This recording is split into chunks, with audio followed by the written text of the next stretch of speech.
케네디 암살 사건 기밀 문서가 공개됩니다. 케네디 대통령은 1963년 11월 22일 텍사스주 댈러스에서 암살당했습니다. 기억하시겠지만 이때 범인으로 지목된 사람은 리 하비 오스왈드, 그리고 체포 2일 후 이송 중에 잭 루비라는 사람이 오스왈드를 암살합니다. 누군가가 뒤에서 암살자를 사주하고 꼬리까지 완벽하게 잘랐습니다. 이후 많은 조사가 있었지만 미국 대통령 암살이라는 희대의 사건은 결국 오스왈드 개인의 소행으로 마침표를 찍습니다. 그러나 이번 기밀 문서에서는 세르게이 초조르노의 편지가 있었습니다. 암살 3달 전인 1963년 8월, 세르게이가 케네디 암살 계획의 범인과 장소를 미리 경고했다는 기록입니다. 심지어 오스왈드가 케네디 암살 이후 살해당할 것까지 예고했습니다. 이 편지에서는 5년 후 일어난 마틴 루터킹의 암살에 대한 경고도 있었습니다. 그런데 FBI는 세르게이를 마취가스로 기절시키고 약물을 투여해서 기억을 지우려고 했다는 겁니다. 이번 파일에서는 당시 케네디의 특별 보좌관이던 아서 슐레진저 주니어가 케네디에게 보냈던 서한도 있습니다. 내용은 당시 CIA의 비밀 작전이 통제 불능을 넘어 마치 미국의 정책 결정자처럼 행동하고 있다는 것이었습니다. 쿠바 침공과 같은 비공개 군사작전을 CIA가 먼저 수행하고 그 이후에 대통령에게 보고한다는 것이죠. 실제로 쿠바 침공을 보고 처음부터 이 작전을 찬성한 건 아니지만 여기까지 왔다면 이젠 철회할 수 없다는 관계자의 발언도 있었습니다.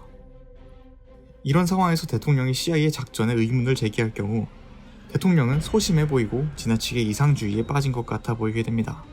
반면 비밀작전 옹호자는 강경하고 현실적인 인물이 되며 강력한 미국의 이미지를 그대로 가져가죠. 그러니까 대통령보다 CIA가 사실상 미국의 외교를 장악하고 있었다는 겁니다. 그리고 트럼프는 케네디 파일을 공개하며 큰 거 같다고 합니다.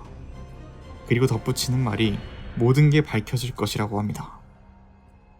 그래서 케네디는 누가 죽인 걸까요? 진짜 CIA일까요? 이게 가장 중요한 질문입니다. 그러나 지금까지의 반응은 기대에 한참 못 미치는 수준입니다. CIA를 의심할 정황 증거는 많다고 볼 수 있지만 오스왈드의 단독 범행을 뒤집을 만한 결정적인 증거는 없다는 게 가장 주류의 의견입니다. 앞서 언급한 세르게이 초조르네의 편지를 예시로 들면 이 사람이 하는 말이 100% 사실이라고 믿을 수 없다는 한계가 있습니다. 약간 모든 파일들이 다 이런 느낌입니다. 그리고 이를 기반으로 추가 조사를 하려고 해도 시간이 너무 많이 지나버렸고 관련자들은 모두 사망해버렸습니다.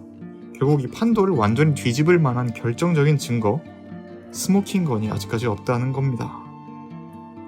그럼 트럼프는 무엇을 보고 모든 것이 밝혀질 것이라고 했을까요? 그저 트럼프가 음모론으로 대중을 현혹하기 위한 정치적인 의도일 뿐일까요? 그런데 케네디 파일의 내용 구성이 뭔가 특이합니다. 나머지 전반적인 내용이 암살과 직접적인 관련이 없는 내용도 많았는데요. 오히려 냉전 시기 미국의 비밀작전과 첩보작전에 대한 정보가 많죠. 바티칸 교황청과의 비밀 접촉, 해외 고위 인사들에게 이루어진 미인계, 도미니카 공화국 라파엘 트루이유 암살에 대한 정황까지. 결국 이것은 우리가 알고 있는 한 단어를 가리킵니다. 딥스테이트죠.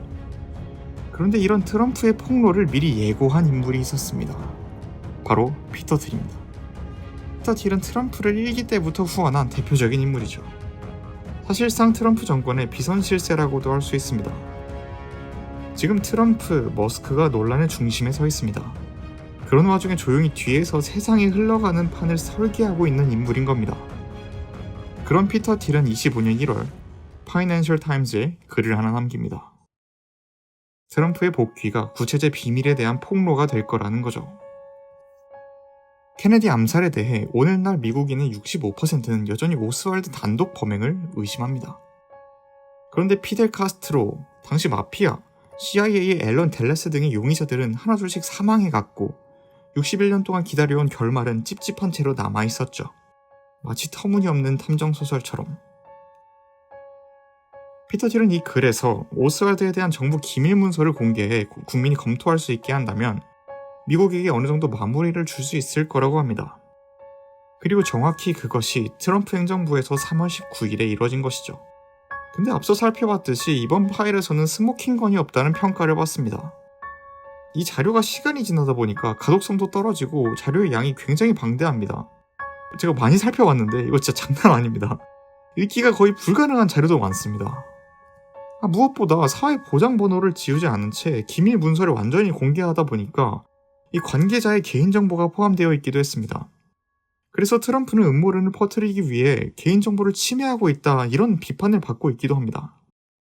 피터 틸은 도대체 왜 이걸 공개하자고 했을까요? 이유는 간단합니다. 그는 미국을 재건하기 위해 화해가 필요하고 진정한 화해를 이루려면 그 전에 반드시 진실이 밝혀져야 한다고 보는 것입니다. 그래서 피터 틸은 트럼프의 첫 번째 임기 당시 트럼프가 우파 딥스테이트를 여전히 믿었기 때문에 기밀 해제를 꺼렸다고 말합니다.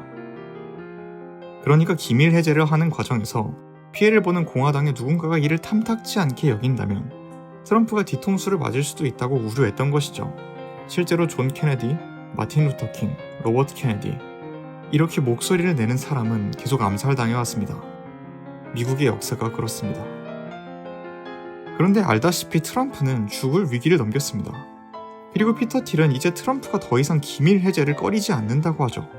딥스테이트와 어정쩡하게 타협하는 것보다 전면전을 펼치겠다는 겁니다. 딥스테이트 자체를 척결하는 것이 오히려 낫겠다는 판단이죠. 그러면 어떻게 척결할 것이냐? 방법의 문제가 남습니다. 자극적인 파일만 모아서 공개하고 동시에 대중들에게 이 터무니없는 탐정소설에 결말을 팍 부여하는 겁니다. 트럼프는 이런 식으로 정치적인 이익을 취할 수도 있었을 것입니다. 마치 민주당이 케네디를 암살했다며 부족한 증거를 과장하는 식으로 말 그대로 복수할 수도 있었습니다. 트럼프 지지층은 환호했겠죠. 그런데 이번엔 케네디 파일의 논란을 감수하고 그대로 공개합니다. 그리고 대중들이 스스로 판단하게 한 겁니다. 모든 게 밝혀질 것이라는 말과 함께요. 사실 대중들은 수십 년간 무수히 많은 추측에 익숙해져 있었기 때문에 수많은 음모론들 속에서 충격은 이미 상당히 희석되었을 것입니다.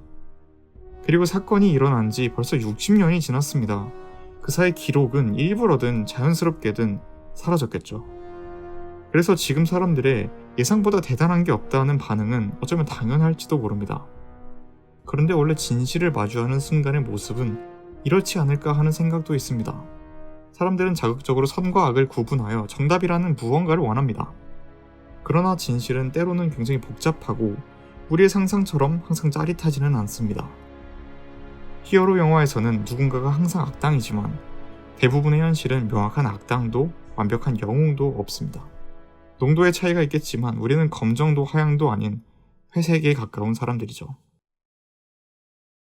결국 피터 틸의 딥스테이트 척결 방식은 진실과 함께하는 것이었습니다.